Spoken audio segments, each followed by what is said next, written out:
Beautiful bamboo house with swimming pool. Sundarnagar नाम के गांव में मोहनलाल नाम का एक जमींदार रहता था। वो बहुत नेक दिल इंसान था। मोहनलाल को एक रोहित नाम का बेटा रहता है, लेकिन वो बहुत आलसी और कामचोर रहता है। बाप के कमाए रुपए पर ही वो ऐश करता है। उसकी इस अय्याशी को बंद करने के लिए मोहनलाल ने उसकी शादी भी करवा दी, क्योंकि मोहनलाल सोचता था कि जिम्मेदारी आएगी तो बेटा कुछ काम धंधा करने लगेगा। लेकिन ऐसा कुछ होता नहीं। तब जमींदार सोचता है, अरे ये क्या, सोचा बेटे की शादी कर दूंगा तो वो जरूर सुधरेगा, लेकिन ये बहू भी वैसी ही निकली। अब एक को छोड़कर दो दो को सुधारना पड़ेगा। तभी वहां पर उसकी बहू आती है और वो कहती है, सुनिए ससुर जी, मुझे कुछ पैसे चाहिए। नई दुकान लगी है साड़ियों की, मैं वहां जाती हूँ और कुछ शॉपिंग करके आती हूँ। जमींदार अपने सर पर हाथ रख के बहू को पैसे देता है और वो बहू भी पैसे लेकर शॉपिंग करने चली जाती है। इन्हें घर बैठे पैसे मिल रहे हैं ना, इसलिए पैसों की कोई कदर नहीं इन्हें। मुझे कुछ अलग करना होगा ताकि ये सुधर जाए। जमींदार ऐसा सोचता रहता है कि क्या किया जाए। तभी उसे एक आइडिया आता है। वो दूसरे दिन दोनों को बुलाता है और कहता है, बेटा, अब मैं बूढ़ा हो चुका हूँ और चारों धाम की यात्रा करना चाहता हूँ। मैंने अपनी सारी जायदाद एक अनाथ आश्रम को दान में दे दी है, और तुम मेरे बेटे हो, इसलिए तुम्हारे लिए वो जंगल वाली जमीन तुम्हारे नाम कर दी है। अब मैं कल यहाँ से निकल जाऊंगा तो इस घर पर वो अनाथ आश्रम वाले आकर कब्जा कर लेंगे। इससे पहले तुम दोनों उस जंगल की जमीन पर चले जाओ। ये सुनकर दोनों पति पत्नी घर से निकल जाते हैं। उसकी पत्नी दोनों के कपड़े का गट्ठा लेते हुए रोहित को कहती है, अरे ये क्या जी, तुम्हारे पिताजी ने बिल्कुल भी अच्छा नहीं किया हमारे साथ, ऊपर से इस जंगल में भेज दिया। अरे इस जंगल में हम क्या करेंगे? यहाँ पर तो खाने के लिए भी कुछ नहीं है और ऊपर से तुझे कुछ बनाना भी नहीं आता। तुम बस करो जी, ऐसे मौके पर भी तुम मुझे कोसने का बहाना मत छोड़ो। देखो, जंगली जानवरों की आवाज आ रही है। खुद के खाने के पहले उनका खाना न बने। हाँ, तुम सच कह रही हो, कुछ करना पड़ेगा। दोनों सोचते ही रहते हैं कि अब क्या करें। तभी रोहित की नजर बाम्बू के पेड़ पर पड़ती है और वो कहता है, अरे वो देखो बाम्बू के पेड़। मैंने देखा है यूट्यूब में कि दो आदमी मिलकर जंगल में बाम्बू से घर बनाते हैं, स्विमिंग पूल भी बनाते हैं। अब हम भी वैसा ही करेंगे। दोनों मिलकर सुंदर सा बाम्बू का घर बनाते हैं और बाद में एक स्विमिंग पूल भी बनाते हैं। उनके पास कोई चारा नहीं रहता, इसलिए उसकी पत्नी भी मान जाती है और दोनों मिलकर बाम्बू का एक सुंदर सा घर बनाते हैं और उसके तीनों बाजू से स्विमिंग पूल भी बना लेते हैं। इस तरह से दोनों मिलकर रात तक बाम्बू हाउस और स्विमिंग पूल बना लेते हैं और वहां पर रहने लगते हैं। दोनों देखते हैं कि उनके बनाए हुए स्विमिंग पूल में जंगल के जानवर भी पानी पीने आते हैं। ऐसा करके दोनों उस जंगल में जीवन गुजारने लगते हैं।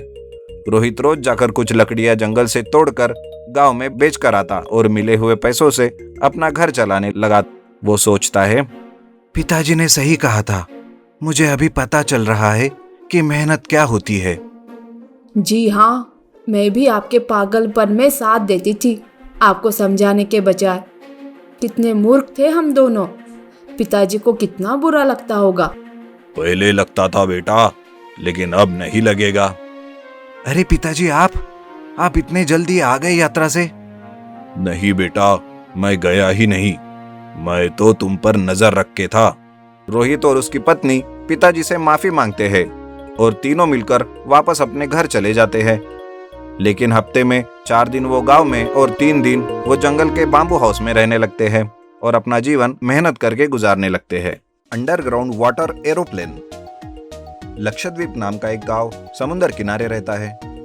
उस गांव में सारे लोग बड़े ही खुशी से मिलजुल कर रहते थे। उस गांव के काफी सारे लोग खेती करते और अपना गुजारा करते। शांतिलाल नाम का आदमी भी उसी गांव में रहता है और खेती करता है। लेकिन एक दिन गांव में बहुत भारी बारिश होती है और बाढ़ आ जाती है। सारे लोग अपने अपने घरों में छुप कर रहते हैं।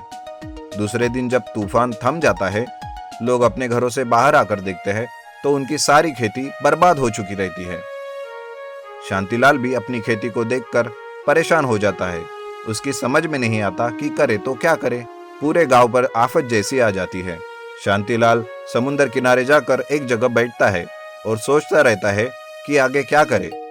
तभी वो देखता है कि कुछ गांव के लोग आपस में बातें कर रहे हैं। अरे सुना है, समुंदर से आज भी वो खजाना कोई नहीं निकाल सका। हाँ हाँ, कुछ लोग गए थे उस खजाने को निकालने, लेकिन उन्हें भी वो खजाना नहीं मिला। उन लोगों की बातें सुनकर शांतिलाल भी सोच में पड़ जाता है कि ये लोग आखिर किस खजाने की बातें कर रहे हैं। इसलिए ये जानने के लिए शांतिलाल उनसे बात करता है। अरे भाई, ये आप लोग किस खजाने की बात कर रहे हो? इस समुंदर में एक खजाना है जो आज तक कोई नहीं निकाल सका। अगर वो खजाना कोई निकाल ले तो हमारी सारी परेशानियां दूर हो सकती है। शांतिलाल ये बात सुनकर वहां से चला जाता है और रात भर सोचता है कि उस खजाने को वो खुद ढूंढेगा, लेकिन ये खतरनाक हो सकता है। उसे ये चिंता भी खाई जाती है। फिर भी वो दूसरे दिन खजाना ढूंढने के लिए समुद्र में गोता मारता है। वो अंदर जाकर इधर उधर सारी जगह पर खोजता है। वो कई सारे पत्थर, समुद्री घास में देखता है। तभी उसे एक एरोप्लेन दिखता है। वो उस एरोप्लेन के आजू बाजू में सब जगह पर खजाने को तलाश करता है, लेकिन उसे कोई खजाना नहीं मिलता। वो कई बार ऊपर आता और सांस लेकर नीचे जाता। दिन भर ऐसे करता ही रहता, लेकिन उसे खजाना मिलता नहीं। फिर हताश होकर वो वापस घर चला आता है। आखिर खजाना है भी या नहीं, या फिर लोगों ने यूं ही कही सुनी बातें सच समझ बैठे हैं। लेकिन ऐसे वक्त कोई मजाक तो नहीं कर सकता। मुझे फिर से कल जाकर समुद्र में ढूंढना पड़ेगा, लेकिन कहाँ ढूंढना समझ नहीं आ रहा। शांतिलाल दूसरे दिन फिर से समुद्र में गोता लगाता है। गहरे समुद्र में जाकर वो फिर से उस एरोप्लेन को देखता है। तभी उसे अचानक उसके बाबूजी की कही बात याद आती है कि दुश्मन अपने एक एरोप्लेन में खजाना लेकर जा रहे थे, लेकिन वो दुर्घटनाग्रस्त होकर इसी समुद्र में गिर गया। ये बात याद आते ही वो उस एरोप्लेन के अंदर जाता है। वो देखता है कि सारा का सारा खजाना उस एरोप्लेन में वैसा ही है। उस खजाने को निकालकर वो ऊपर जमीन पर आता है।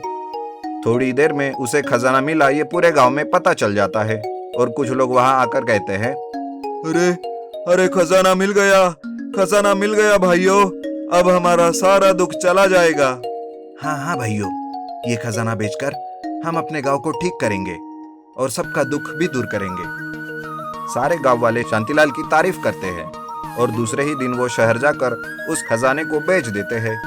खजाने को बेचकर जो भी रुपया उन्हें मिलता है उसे गांव के विकास में लगाते हैं और सबकी समस्याओं को वो दूर कर देते हैं।